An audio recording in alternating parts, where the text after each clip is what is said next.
Այսօրվա դասը իրականում տենց նոր լեկցիայի տեսանկյունից բավականին թվում է, ինչ որ տենց սուպեր վաու բան չենք անցնելու։ Խոսալու ենք մի հատ տենց սիմուլյացիա կոչվող բանից, որը իրականում բավականին ինտուիտիվ ու գուցե ասենք առաջինը մտքին եկող բանն է, էսա որ խոսանք թե ինչ's է դրա մասին։ Հետո մի Ցույցը։ հատ վերհիշելու ենք կենտրոնական սահմանային թեորեմը ու տեսնենք իրան այս օրինակի վրա։ Մեկ էլ մի հատ բան, որ տենց մեկ-մեկ իրենց առնչվել ենք, բայց հենց կոնկրետ ավելի շատ ակցենտ չենք դրել, ստանդարտ էրորների մասին կխոսանք, ով էս հիմնական դասի նյութն է։ Մեկ էլ ոնց որ մի քիչ նախնական հող կպատրաստենք, որ հաջորդ դասին մի հատ էլ նոր թեմայի գանք, որը կլինի կոչվի bootstrapping, ու էս Մոնտե Կարլոյի սիմուլյացիայի ուրիշ այլընտրանք է որպես ա, ու հա, բայց ոնց որ այստեղ ինչի մասին է այս ամբողջ խոսքը գնում, մինչև այս մենք դրած տարբեր ձևերով նայում ենք ոնց կարանք գնահատենք ինչքան լավն է ինչ որ estimator-ը, հետո հազիվ սովորեցինք ոնց հաշվել estimator-ներ, բայց իրականում ժողովուրդ, մենք որ ասում ենք, օրինակ ունեինք x1, x2, x3 եւ այլն տվյալները, թետա գլխարկովի համար դուրս բերեցինք, օրինակ map-ից կամ ML-ից ինչ որ բանաձև, որ օրինակ ինքը լինի գումար է, միջինը ներողություն, ոչ թե գումարը։ Ասենք այսպես ինչ որ բան որ արեցինք։ Հիմա ստացանք, հաշվեցինք, եղավ օրինակ 3.2։ Այս 3.2-ը ինչքան վստահելի թիվ է։ Ասենք այս x1, x2, x3 5 անգամ չափել էինք, 5 հատ տվյալ ենք օգտագործել, 3.2 էինք ստացել։ Կարող է 10 հատ օգտագործենք, ուրիշ բան ստանանք։ Կարող է օրինակ 5 հատ օգտագործենք էլի, բայց ուրիշ 5 հատ, ոնց որ գործնականի ժամանակ ջերմաչափի գրանցումներն էինք նայում, չէ՞։ Հիմա կարող է ջերմաչափի գրանցումները վաղը անենք, մի քիչ ուրիշ տվյալներ տար, վաղը ասելս ինքնատնեմ զուտ ուրիշ ժամանակ, էլի ոչ թե ուրիշ պայմաններում։ Ոստեղ գայս ենք մի հատ շատ կարևոր գաղափարի, որ հասկանանք, որ մեր այդ estimator-ը, մեր էս գնահատականը, ինքը նույնպես random է։ Ինքը իրենից ներկայացնում է պատահական մեծություն։ Կախված sample-ից կտա ուրիշ արժեք։ Ու հիմա ոնց կարանք այս սրա դիմացը առնենք։ Հիմա մեր մոտ ստացվում է, որ եթե մենք ունենք ինչ-որ իրական պոպուլյացիա, այդ ասենք ջերմաչափի չափումների ընտանիքը ընդհանուր իր այդ ինչ-որ տենց ամպերում ապրող են ամենաիսկական պատկերը։ Հիմա ինչ-որ 5 անգամ դրանից արժեք վերցնենք, հաշվենք, կարող միջին ստանանք օրինակ 4.2։ Մի հատ էլ 5 հատ վերցնենք, միջինը ստանանք 3.8, ստանանք հետո միջինը 4.5 եւ այլն եւ այլն։ Ու այս բոլոր արժեքները իրենցից կկազմեն մեր sampling distribution-ը։ Այսինքն բռնում sample ենք անում տարբեր արժեքներ, տարբեր բաներ ենք ստանում ու իրանց բաշխումն ենք նայում։ Միտքը բարձա, չէ՞, ինչ ենք անում Հայկ ժողովուրդ։ ջան, իսկ այդ են կենտրոնական սահմանային թեորեմներ, գալի որ նորմալ բաշխումա դառնում այդ սեմպլների միջինները։ Ըհն, ըհն, հեսա շատ շուտով իրեն կապելու ենք, որ համարյա ցանկացած բաշխում բերելու ենք դրան, ըհն, այդ շատ-շատ ճիշտ է, այստեղ մեր մոտ այն ամենաշողացող թեորեմն է, բայց հա, այս ու իրականում այս sampling distribution-ի հետ կապված ոնց որ իրական կյանքում չենք կարա, չէ, բռնենք ուղղակի էքսպերիմենտը 1000 անգամ անենք, հարց է գալիս, բա ոնց ստանալ sampling distribution-ը, կամ իրականում նույնիսկ եթե մոռանանք սահմանափակումների մասին, ոնց կարանք մոտենանք այս խնդրին։ Ինչ որ տարբերակներ կա, թե ոնց է կարելի ստանալ distribution, ոչ թե մի հատիկ թիվ, ու հա, այսքանով ստոպ տամ միտքը, չեմ ուզում շատ ինչ որ կողմնապահ բայաս անեմ ձեզ դեպի ինչ որ պատասխան։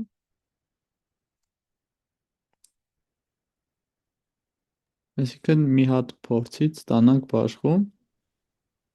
Այ մի հատ սեմպլինգից էլի։ այդ այնց ձևակերպածից իրականում դրա մասին խոսելու ենք հաջորդ լեկցիայում, բայց դա շատ լավ ասացիք, հա, պատկերացնենք օրինակ 1000 հատ տվյալ վերցրել ենք, հիմա ոնց կարանք ստանանք սրանից բաշխում։ Որ կարանք ինչ-որ չափով գնահատենք նաև պատահականության կոմպոնենտը, էլի, թե ինքը ինչքան խառախշտիկ է, ասենք ստաբիլ է այդ մեր estimate-ը, թե մի քիչ ուրիշ տվյալների դեպքում լրիվ ուրիշ բան է տալիս։ Այդ likelihood-ով չի լինի, ինչ որ մի ձևով գալ դրա այդ maximum likelihood-ով։ Likelihood-ը մեր մոտ գործիք է, որ տվյալները ստանում է, վերադարձնում է մեզ այդ մեր գնահատականը։ Ինքը մի հատ թիվ է վերադարձնում։ Հիմա մենք ուզում ենք ոչ թե մի հատիկ թիվ ունենանք, այլ ունենանք մի հատ ամբողջ բաշխում, որ հասկանանք այդ, ասենք ուղղակի 3 ու 2 ստանալու փոխարեն, եթե ստանանք այսինքն ինչ որ բաշխում, որտեղ սա 3 ու 2-ն է,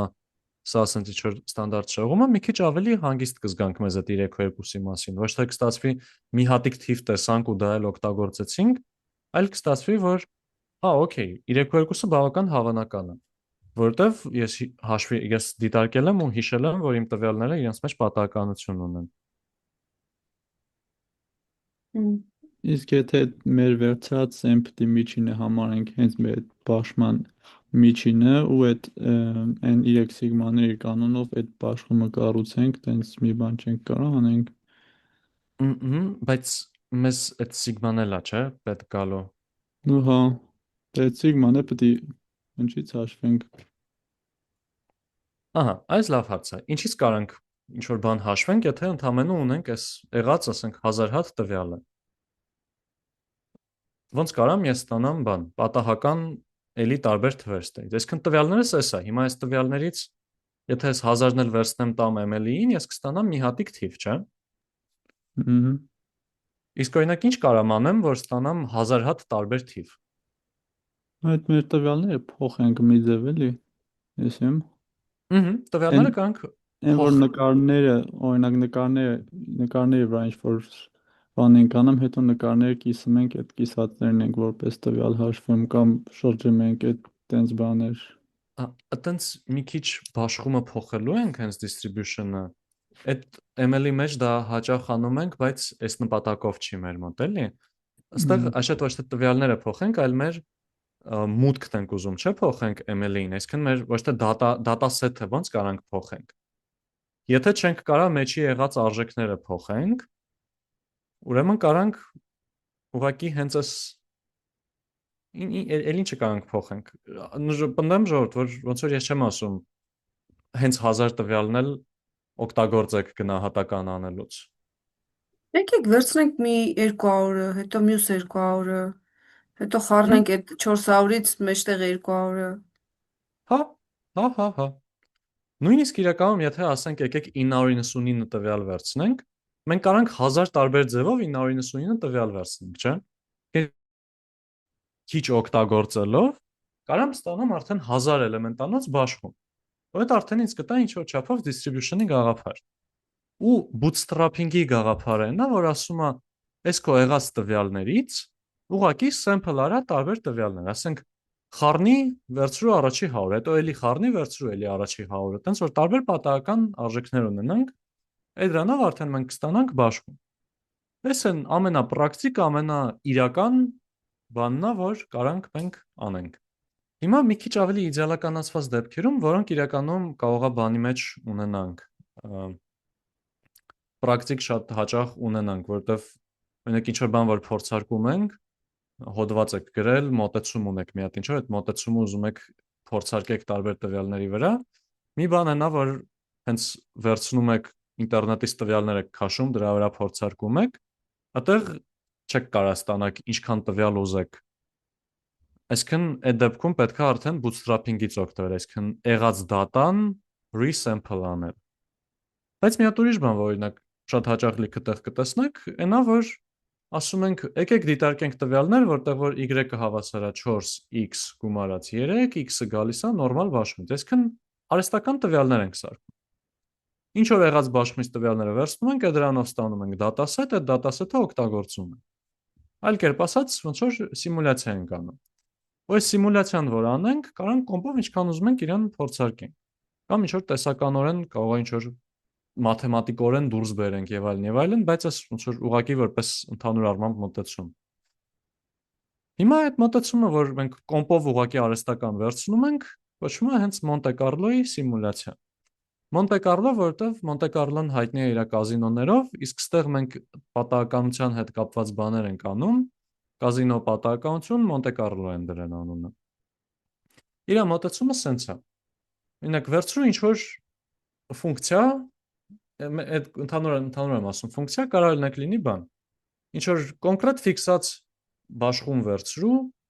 f, բանով, CDF-ով ու թետա պարամետրով, այստեղ n գրեցի, բայց լավ թող լինի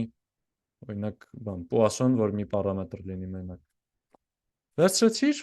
մեջից վերցրու n հատ տվյալ։ N հատ տվյալի վրա հաշվի քո estimator-ը։ Ահա, հիմա այսա ուղղակի լիքը կրկնում ենք, ասենք 10,000 անգամ կրկնում ենք։ Վերցնել 5 հատ տվյալ, հաշվել միջինը, վերցնել 5 հատ տվյալ, հաշվել միջինը, տտտտտտ։ Այդ անելով ենք ամեն անգամ 5 հատ տարբեր տվյալ ենք վերցնելու, ստանալու ենք դրանից տարբեր գնահատականներ ու իրանցից արդեն կարանք ստանանք բաշխում։ Սրանց հիստոգրամը որ գծենք, արդեն մեզ կտա սենց ինչ-որ մի հատ բան։ Սրա տենց ընդհանուր խարակտերիստիկան ինչումն է, որ եթե օրինակ սա մեր սկզբնական բաշխումն է, ու մենք բռնենք 10,000 անգամ սա անենք,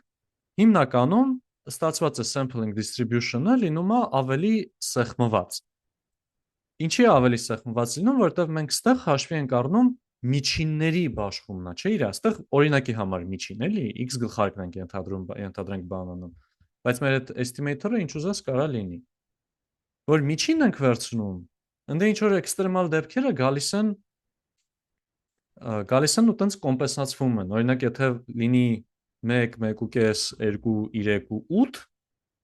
կամ 80, միջինի դեպքում ստեղ բաժանենք, ասենք մի հատ լաթիվ բաժանենք 4-ի, այս 80-ը արդեն կազդի 20-ով, ոչ թե հենց 80-ով, դրա համար ավելի կոնսերվատիվ է ամեն ինչ լինում, դրա համար հաճախ sampling distribution-ը ավելի սեղմված է իրոք, էլի։ Կամ կարող ասենք մի հատ շատ մեծ, շատ փոքր տվյալ գան իրար պլյուսը մինուսը գան իրար ուտեն։ Ու այս որպես մի հատ օրինակ եթե նայենք, ըստեղ այսա մեր օրիգինալ բաշխումը եթե լինի, շատ խելացի գույն ընտրեցի, որ ցույց տամ կապույտի վրա կապույտով։ Այսա եթե մեր իսկական բաշխումն է, ըստեղ գրված է տարբեր բաներով արդեն հաշված, տարբեր n-երով, այսինքն վերցնեմ 100 հատ, վերցնեմ 1000 հատ եւ այլն եւ այլն։ Տենդենսը կարանք նկատենք են, որ ինչքան ավելի շատ տվյալ ենք վերցնում, այնքան ավելի ինքը սենց գալիս է սեղմված է դառնում։ Դեռ իդեալականում գալու է ճզմվի մի հատ էս մեր կոնկրետ կետի մոտ, կարաք պատկերացնեք n-ը որ անվերջի ձգտի, ոնց որ մեծ թվերի օրենք անենք, էլի ուղղակի բան ենք անելու։ Միջինը գնահատելու համար շատ լավ գործիք ենք ունենալու, բայց ոչ այդքան բաշխում։ Հա։ Ու սա նաև կապված է նրա հետ, որ այս բաշխումների ստանդարտ սխալանքը հաշվելը, ստանդարտ սխալանքը հələ ուղղակի արագ ասեմ, էլի մի քիչ առնչվել ենք այդ վարիացիա բաժանած արմատ n-ը ինչքան մեծանում է, սա էլ փոքրանում է, դրա համար գնալով ավելի սխմվում եմ։ Ու ժորդ, այստեղ մի հատ կարող նշում, որ ես այստեղ ասում եմ x գլխարկ միջին հաշվել եւ այլն, բայց կարա նույն պատմությունը մեդիան հաշվելու վրա լինի։ Կարա նույն պատմությունը լինի վարիացիա հաշվելու։ Ինչ ուզում է լինի, մեզ շատ կարևոր չի, էլի։ Ու եթե այստեղ սրան մի քիչ նայենք բանով, մի քանի օրինակով, օրինակ վերցնում ենք էքսպոնենցիալ բաշխումը, ու ես այստեղ գծելու եմ բանի maximum likelihood estimation-ով ստացած լամբդայի բաշխումը։ Ասենք սկսեմ սրանից, սա է մեր մոտ էքսպոնենցիալ բաշխում, ասենք լավ կտրուկ արագ նվազում է։ Կգամ այսպես մի հատ ինչ-որ բանի 10,000 անգամ կրկնում եմ, ամեն անգամ 20 տվյալով։ Ինչի է նման, ժողովուրդ, Վահրամը լավ նշեց, այստեղ մեր մոտ գործում է մեր շատ սիրելի central limit theorem-ը, կենտրոնական սահմանային թեորեմը։ Ինչը որ ասում էր, եթե մի հատ արագ կրկնենք, եթե ունենք x1-ից x-n միատեսակ ու բան, իրարից անկախ բաշխված տվյալներ, միջինը ու վարիացիան իրենց վերջավոր են, ուրեմն x գլխարկ հանած μ բաժանած արմատ n, սա նաև կարող ծանոթ լինի արդեն որպես ստանդարտ էրոր, ձգտելու է ըստ բաշխման դեպի ստանդարտ նորմալ բաշխում։ Կամ կարող ուղղակի ասենք, որ x գլխարկը ձգտելու է μ միջինով ու σ քառակուսի բաժանած n վարիացիայով նորմալ բաշխում։ Ու սա մենք այս մեր Monte Carlo-ի սիմուլյացիա անելուց հա գալու ենք տեսնենք։ Այդ մեր մագիան է։ Այստեղ մի հատ ուժ օրինակ եթե նայենք, եթե սկսենք նույնիսկ sense uniform հավասարաչափ բաշխումից, ինքը sense լավ արագ կգա սիրուն կողորկանա։ Ողորկ ասելս բան, էլի smooth։ Այնքան սիրուն բաներ ունի մեջ էս նորմալ բաշխումը իրոք տենց շատ ֆենոմենալ բան է։ Ինֆորմացիայի տեսությունից մի քիչ էլ ռեկլամ, ինֆորմացիայի տեսություն անցնելուց մի քիչ էլ իրան ռեկլամ կանենք։ Հա, Հա։ ես մի հարց տամ Մհմ, էլի, այսինքն ցանկացած բաշխումից վերցրեցիք այդ սեմփլներ վերցրեցիք ու այդ դրանք էլ խառնելով ամեն անգամ վերցնելով դրանց միջինը,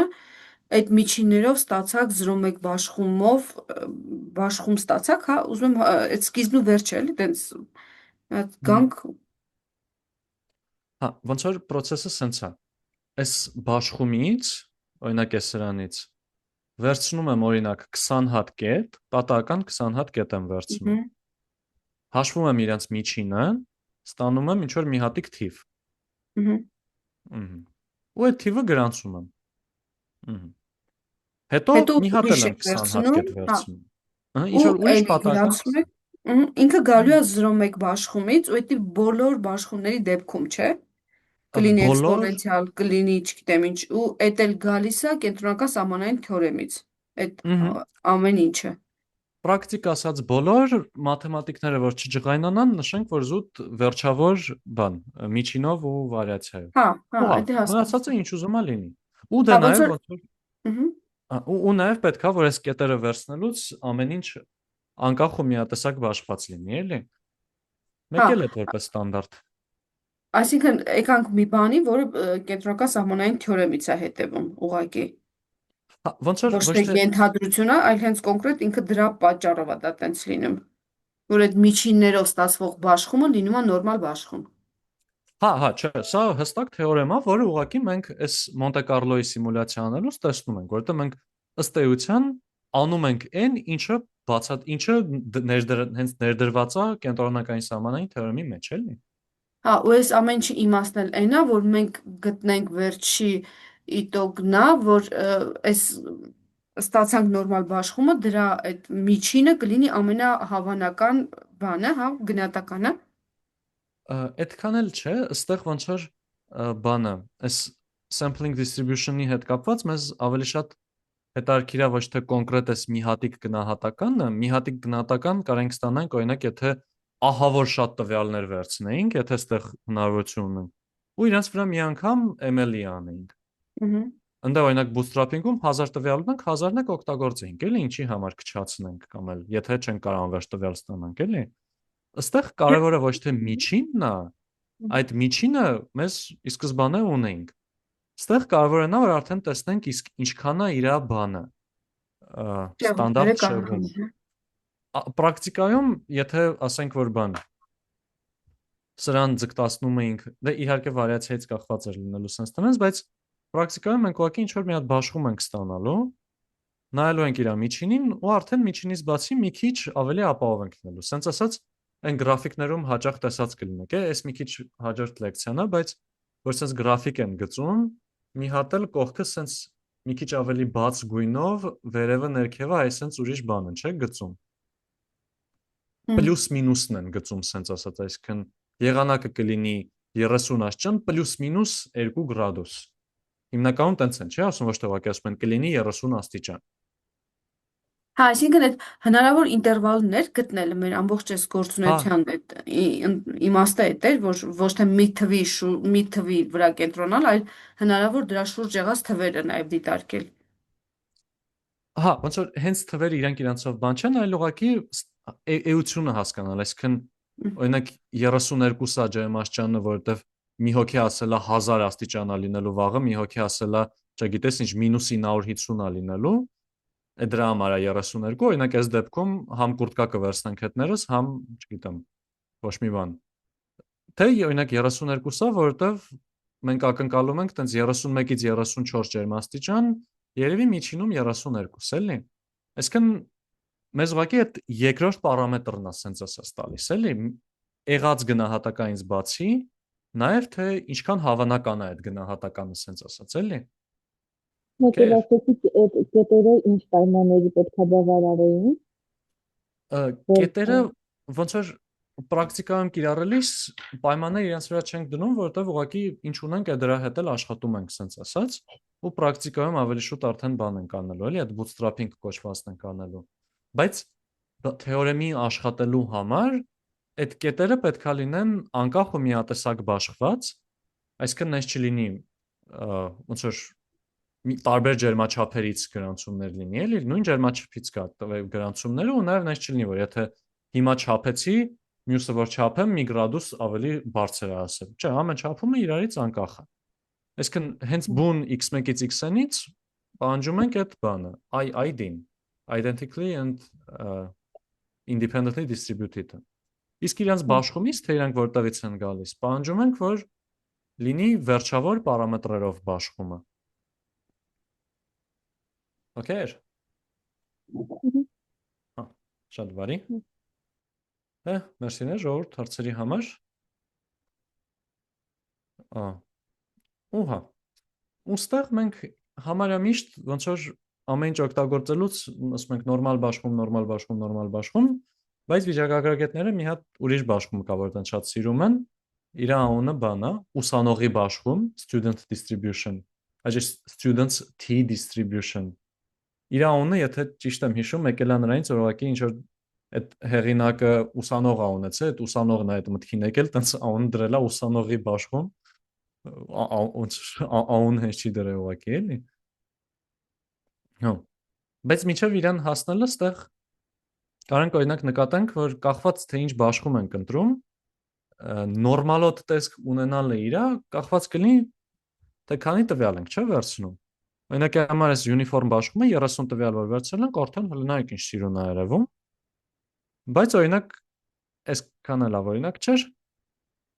Լավ, այստեղ այդքան է շատ չի երևում, բայց օրինակ եթե վերցնենք էքսպոնենցիալը, այստեղ n-ը հավասար է 5-ի դեպքում կամ 30-ի դեպքում դե լավ, հա, մի քիչ այդքան էլ լավ այստեղ չի երևում, դա չէ ոչ է սրանցից այս ինտերվալի չափերից գուցե երևա, բայց ուզում ասեմ օրինակ ինչ որ sense այս բաշխումը եթե այդ process-ով անցկացնենք, ինքը շատ ավելի շուտ կհասնի այս sense բաշխման, քան թե այս բաշխումը գա հասնի sense բաշխման, ու հարց կարա առաջանա, թե ընդհանրապես քանի տվյալ արժի վերցնել, որ ինչ որ էական լինի մեր այն ամեն ինչի, ինչի մասին խոսում ենք։ Այստեղ հավեսը նա, որ ոնց որ միշտ կա ինչքան շատ այդքան լավ գաղափար է, բայց կա նաև բաներ, օրինակ տենց վիճակագրության մեջ սիրում են ասել, օրինակ 31-ից սկսած հաշվում ենք, որ դա արդեն քիչ չի մեր տվյալները։ Հենց այդ 31-ը թե որտեղից է գալիս, չեմ ներառել բանի մեջ։ Բայց հա, այդ որպես տենց բութմատի օրենք է, էլի, որ բաները եթե պետք է ինչ-որ քանակի տվյալներ վերցնես, գոնե մի 30 հատ վերցրու, օրենք չի, բայց այսինքն պարտադիր տեսականորեն ապացուցված բան չի, բայց բութմատի օրենք է, ասենց ասած, էլի։ Բայց ընդհանուր կախված է, օրինակ, ինչքան ավելի սիմետրիկ է տվյալները, այնքան ավելի քիչը օքեյ է, բայց եթե տենց շատ մի ուղղության վրա յանը տարած է, այդ դեպքում մի քիչ ավելի շատ տվյալներ է մեզ պետք գալու, որ արդեն սկսենք զգալ իր նորմալությունը, էլի։ Հա, ուհա, այստեղ մեկ էլ էս CLT-ի հետ կապված մի երկու բան են նշենք ու արդեն անցնենք բանին, student distribution-ին։ Ուղղակի որպես փոքր հիշեցումներ։ Շատ կարևոր է, մենք չենք ասում, որ տվյալները դառնում են նորմալ։ Մենք ուղղակի ասում ենք, որ այդ տվյալների միջինը սկսում է հետևել նորմալ բաշխմանը։ Տվյալների հետ կապված բան չի ասվում, մենակ միջինին ուղղակի իրան։ Հա, ինքը բոլոր բաշխումների համար չի, ամեն դեպքում պարտադիր է վերջավոր վարիացիա ու միջին, ու մատսպասումը։ Ու շատ պարտադիր է, որ իրարից անկախ լինի ամեն ինչը, էլի։ Հա, մեկ էլ հենց ML-ի համար նշենք նաև, որ մենք կարանք էլ ավելի ուժեղ պնդում անենք, եթե ունենք ռեգուլարության պայմաններ, այսինքն ըստ էության, եթե մեր բաշխումը էքսպոնենցիալ է, ասենք, իսկ բաշխումը շատ հաճախ էքսպոնենցիալ է, հատկապես նրանք, որոնց հետ որ մենք կարանք առնչվենք, ML-ի համար մենք կարանք միանգամից նաև ասենք, որ ինքը գալու է հետևի ստանդարտ նորմալ բաշխմանը, ներողություն ստանդարտ չէ, նորմալ բաշխմանը, որտեղ միջինը այդ իսկական արժեքն է, ու վարիացիան մենք կարանք գնահատենք մեր Kramer-Raoui bound-ով։ Ֆիշերի ինֆորմացիայով մեկը բաժանած n անգամ ինֆորմացիա թետա 0։ այս ML-ին դրա համար շատ ուժեղ բան է, էլի ինքը համ պրակտիկ լավ կիրառվող է, համ էլ տեսական հիմքը իր բավական հզոր է։ Այստեղ մի քանի օրինակ զուտ այս բանի հաշվարկի մեկ Poisson-ի համար եթե անենք, ինքը հետևելու է նորմալ բաշխմանը, այսինքն նեղություն էքսպոնենտի համար է այստեղ ասում։ Այսինքն էքսպոնենցիալ բաշխումի պարամետրի գնահատումը, գնահատականները, թե ինչ ենք մտածում պարամետրը կլինի նորմալ բաշխում, որտեղ որ մատսպասում է հենց այնա, թե ինչ մտածում ենք, իսկ վարիացիան լյամդա քառակուսի բաժանած n-ն է։ Ուստեղ շատ ուղիղ երևում է այն, որ n-ը եթե մեծացնենք, գնալով էլ ավելի վստահ ենք լինելու մեր բան պարամետրի մեջ, լյամդա պարամետրի մեջ։ Օրինակ ուղղակի ML-ի անելով մի հատիկի կետի վրա բռնենք արժեք հաշվենք, 10 ու միլիոն հատ կետի վրա բռնենք արժեք հաշվենք, երկուսն էլ մեր համար լինելու են ուղղակի մի հատիկ թիվ։ Դրանից ավել ոչ մի բան չենք կարող խոսանք, էլի։ Իսկ այս մեր երկրորդ ապարատով, այս մեր բան Մոնտե Կարլո սիմուլյացիայի ապարատով այս դեպքում կամ մյուս դեպքում կլինի bootstrapping-ը, արդեն ունենում ենք հավելյալ ինֆորմացիա ու բավականին կարևոր ինֆորմացիա։ Ես մի քիչ մտքումս սխալ էի ֆիքսել հերթականությունը, ստանդարտ էրորներ հիմա, հետո ուսանողի բաշխում, այս ստանդարտ էրորները, բայց ուղղակի արագ խոսանք։ Ստանդարտ էրորը մեր մոտ այդ վարիացիա բաժանած արմատ n-ն էր։ Այս վարիացիա ու արմատ բան կարող է մտածենք, կարող է բանի հետ կապված, ստանդարտ շեղման հետ կապված, որտեղ էդ վարիացիա ուներ, մեջ ու արմատ ուներ։ Կարևոր է տարբերակել, որ ստանդարտ շեղումը խոսում է տվյալների մասին։ Ինքը ասում է ինչքանով են ցրված տվյալները։ Ստեղ n-ից կախվածություն ոչ մի չկա։ Տվյալների ու իսկական ու բան մատսպասման տարբերությունների քառակուսիների արմատն է, վարիացիայի արմատն է ինքը։ Ստանդարտ էրորը ինքը խոսում է estimate-ի շեղվածության մասին։ Այսինքն մենք ստեղ ասում ենք, այս մեր գնահատականը, թետա գլխարկը, էքսպերիմենտից էքսպերիմենտ ինչքանով կփոփոխվի։ Ու n-ի աճելով ինքը գնալով նվազում է։ Ինչքան շատ տվյալներ ունենք, այդքան ճշգրիտ է մեր գնահատելը։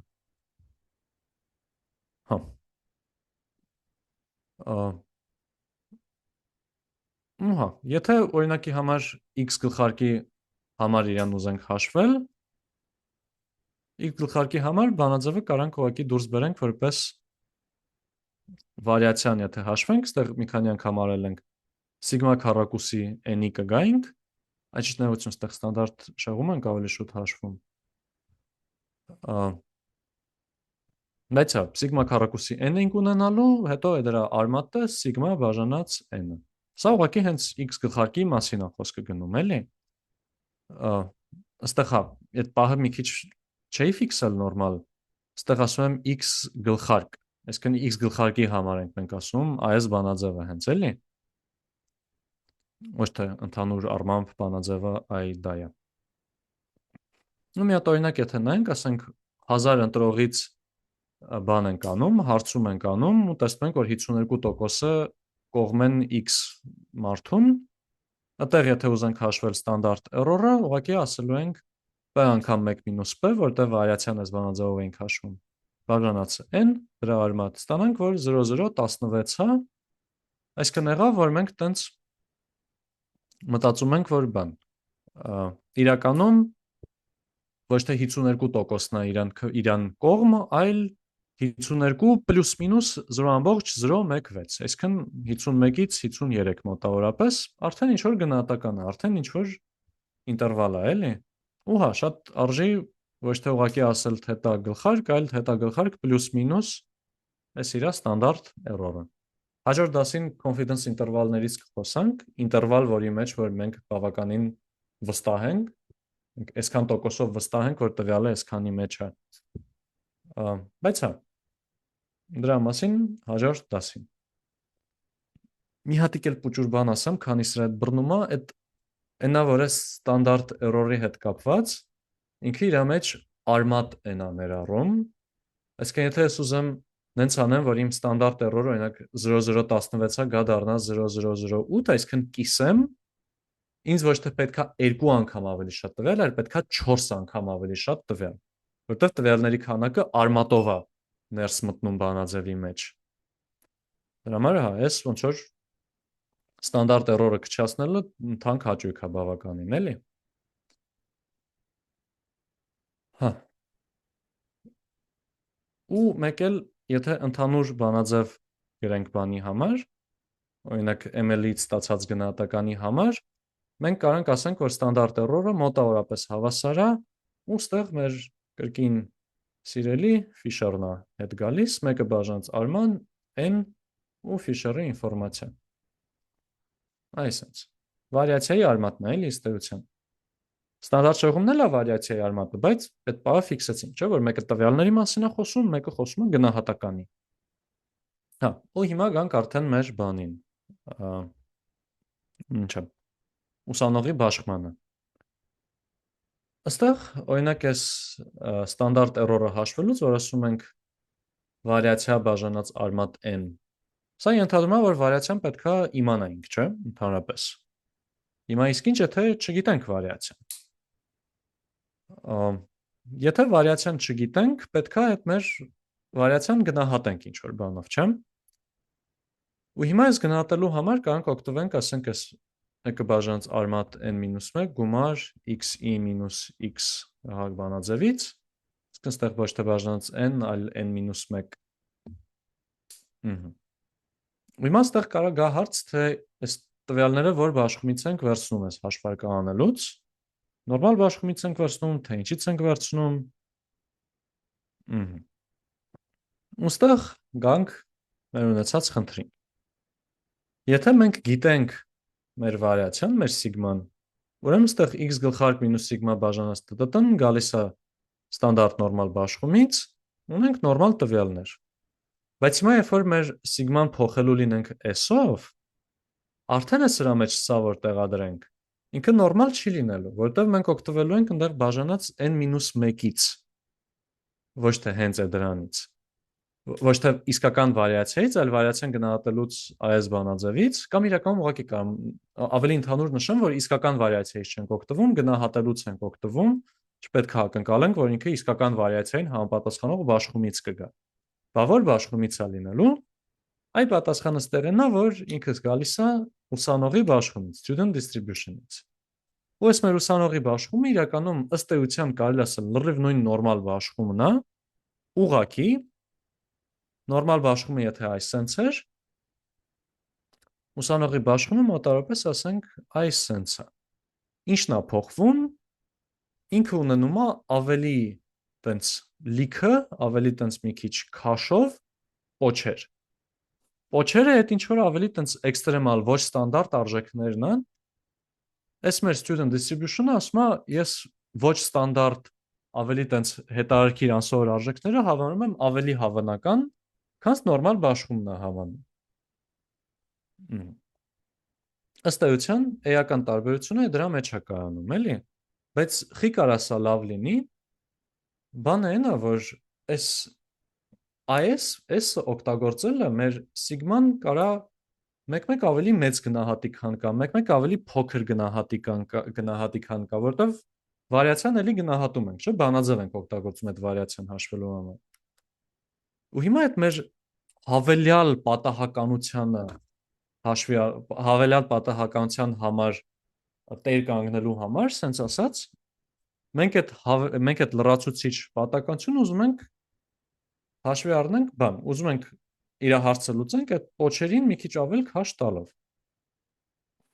Որ մի քիչ ավելի տենց քիչ վստահ լինենք կոնկրետ այս արժեքների մեջ, որտեվ մի հատ ավել կասկածելու բան ունենք, մի հատ ավել պատահական process կա մեր մոտ։ Նորմալ է միտքը ժողովուրդ։ Սա մինչև եթե ուզենք տեսնել, այս կետագծվածը նորմալ բաշխումն է, ուստեղ կախված բանից, ուստեղ տարբեր տեսակի բան, ուսանողի բաշխումներ է մեր մոտ։ Գնալով տեսնում ենք, որ ինչ որ ստեղ իրականում ինչքան ավելի մեծ է այս մեր թիվը, հեսա կխոսանք այս թիվը թե ինչն է, այնքան ինքը ավելի նորմալ է, ավելի նման է նորմալ բաշխման։ Սկզբում տենց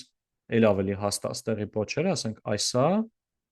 այսա համեմատած այս-ը, էլի։ Ստեղ էլ համապատասխանաբար պետք է ինտեգրվի մեկի, ստեղ եթե շատ է ստացել, ստեղ արդեն պետք է քիչ ստանա։ Ու այստեղ կարելի է նշել, որ եթե այս պարամետր էս n-ը մեր ուսանողի բաշխման, եթե 30-ից մեծ հավասար ենք վերցնում, ինքը կարելի ասել համարյա նույնն է, ինչ նորմալ բաշխում է, էլի, արդեն այնքան նման է նորմալ բաշխմանը, որ ասում ենք դե լավ, կարելի ասել նույն բանն է։ Ջան, այդ բաշխման պոչերի այդ շատ ու քիչ եղնելը այն էքսեսից չի կախված 4-րդ կարգի այն կենտրոնական մոմենտից։ Այդ ոչ թե դրանից է կախված, այլ այդա չափում է այդ։ Այդ շատ լավ բան արեցիք, նշեցիք։ Շատ ճիշտ է։ Սկյունս, կուրտոզիս ոնց որ թե չեմ ասացի կանոնը, ես մոռացել եմ անունը իրականում։ Excess, հայերեն excess էր, բայց Հա։ այն կուրտոսից նա նույնն էլի, ինչքան գիտեմ։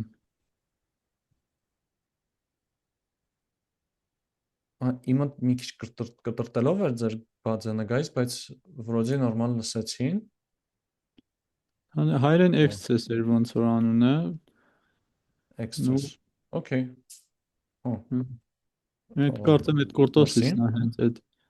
Այսով որ վարիացիան չգիտեինք ու փոխարինում ենք S-ով։ S-ը այստեղ ինչն է։ Հա, S-ը մեր մոտ հաշվարկվում է որպես բան։ Արմատ 1-ը բաժանած n-1 ու եկեք բանձը բացանա, ճիշտ։ S-ը այն մեր ստանդարտ մոտեցումն է, էլի, բան վարիացիա գնահատելու։ Որ ասում ենք գումար x-ի մինուս x գլխարկ քառակուսի,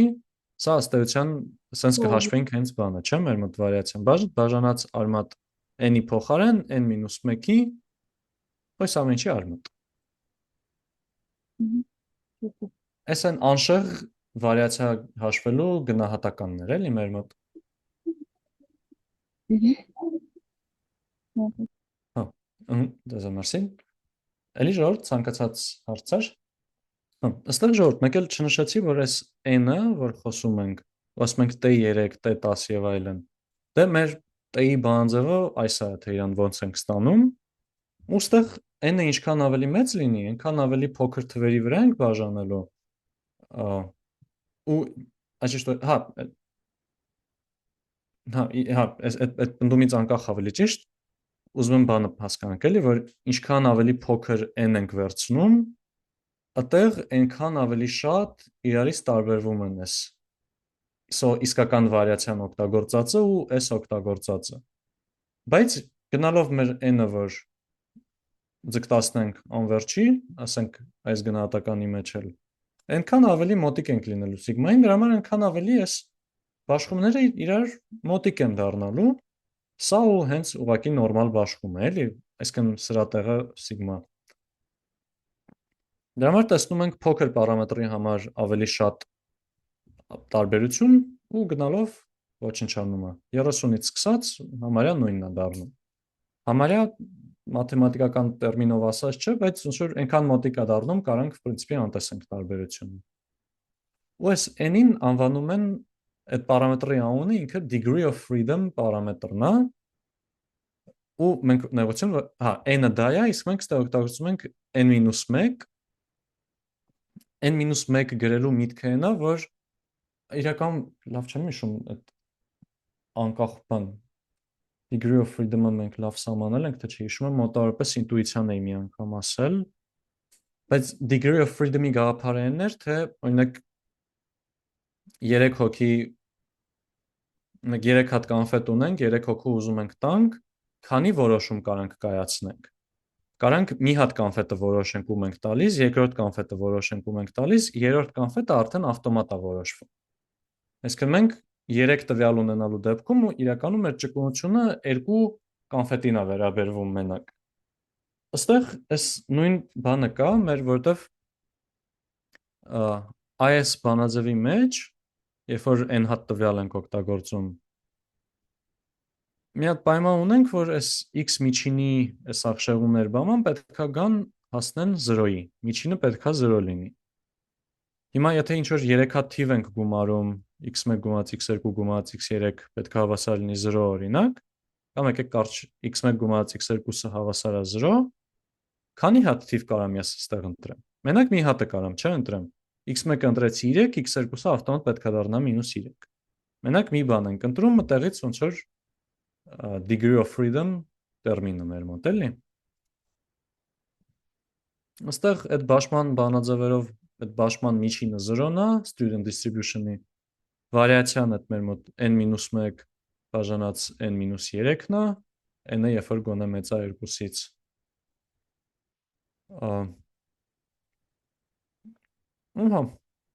Հա, ինքը ձգտում է, երբ որ տվյալները ձգտում է անվերջի, ինքը ձգտում է ուղղակի սովորական նորմալ բաշխմանը,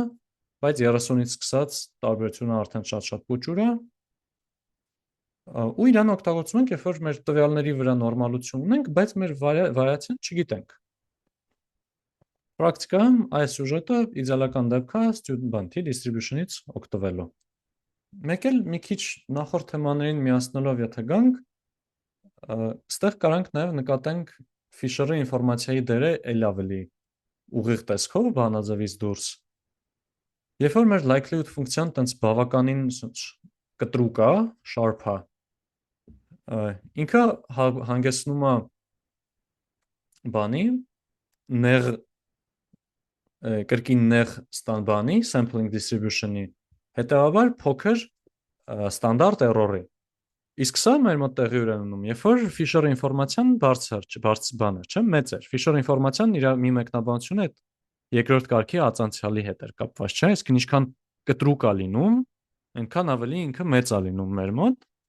Այսինքն ինչքան շատ է ինֆորմացիան, այդքան ավելի փոքր է մեր սխալանքը։ Շատ բնական ինտուիտիվ ձևով այս մեր կապը գալիս է, էլի։ Այսինքն շատ curvature ունենք, շատ փոփոխություն ունենք, curvature-ը շատ լավ չգիտեմ ոնց թարգմանել իրականում։ Եթե տենց է, ուրեմն ունենք ավելի փոքր վարիացիա, հետևաբար ավելի փոքր ստանդարտ շում, հետևաբար ավելի ճշգրիտ գնահատականներ։ Դրա համար ոնց որ այդ Fisher-ի ինֆորմացիային կարանք ասենք, որ ինֆորմացիա ենք ասում, էլի, ինքը մեզ հենց կոնկրետ ասում է, թե ինչքան լավ ենք մենք չափում բանը, մեր պարամետրը։ Այստեղ եթե մի քիչ իմի բերելով գանք, մեր process-ներ, որ ունենք ինչ-որ իսկական բաշխում, մեջից վերցրեցինք n հատ տվյալ, n հատ տվյալից հաշվեցինք այդ մեր գնահատականը, կրկնեցինք, եկանք մեր sampling distribution-ին։ Այս 68-95% բանն էս բանն է։ Այդ գնահատելու համար, որ ասում ենք, կակրաս են սիգմաների օրենք եւ այլն է, այս սրա մասին վաղ մեզ դասին մի քիչ ավելի մանրամասն, ու էլի թե ինչի մասին ավելի մանրամասն մյուս դասին, մեր մյուս ճանապարհի։ Ստեղ այս սրանից եկանք ստանդարտ error-ը հաշվեցինք, բայց մենք կարանք մի հատ էլ այստեղից սկսած գնանք ուրիշ ճանապարհով։ Այստեղից սկսած, հա, ներողություն, մի քիչ շատ է այստեղ ճանապարհը, այս ստանդարտ error-ը, որ ունենք, կարանք հաշվենք confidence interval-ներ, confidence interval-ները լինելու են մեր հաջորդ դասի հիմնական թեման։ Ու նաև կարանք այս տվյալները, որ վերցրեցինք, այս տվյալներից եղածից տարբեր կտորներ վերցնելով,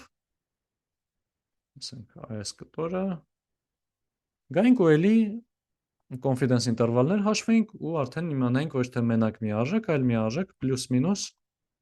ինչ-որ մի հատ բան։ Ու սրա լայնությունը կախված կլինի մեր ստանդարտ error-ից ու թե քանի տոկոս ենք ուզում ծածկենք այս ինտերվալի մեջ, էլի, այսինքն այս պլյուս-մինուս ասածը ինչքանով ամբողջական լինի, էլի։ Actually, իսկ այս recently չափը ինչ որ բան կա, հատուկ սահմանված կարգ, որ ինչքան որոշենք, թե ինչքան շատ այնքան լավ, թե ինչ որ մի հատ է գնահատական դրա համար, էլի։ Հա, իրականում լավ կախված է մեր նպատակից, թե ինչ ենք ուզում անել։ Մի քիչ տենց շատ ավելի սպეციფიկ օրինակ համար կա մի հատ բան, ալգորիթմ, որը կոչվում է random forest։ Իր միտքը այն է, որ կարանք մեր տվյալները վերցնենք, տվյալներից սարքենք մի հատ ինչ-որ որոշման ծառ, եթե սա մեծասրանից գնա այս ուղղությամբ, եթե նենց այս ուղղությամբ եւ այլն, հենց ուղղակի լիքը if else-եր։ Ու վերջում գուշակություն անենք։ Այս կլինի մեր մի հատ ծառը։ ու այդ random forest-ը ինչ է անում, ինքը bootstrapping է օգտագործում, որի just begging-ը, լավ, մի խոսքով, ինքը ասում է, արի բռնեմ, առաջի ծառը կառուցեմ, այս տվյալներից պատահական 90%-ի վրա տողերի։ Երկրորդ ծառը կառուցեմ, պատահական ուրիշ 90%-ի, երրորդը պատահական ուրիշ 90%-ի։ Ու տենց ստանում եմ մի հատ մեծ անտառ, որտեղ որ ամեն մի ծառը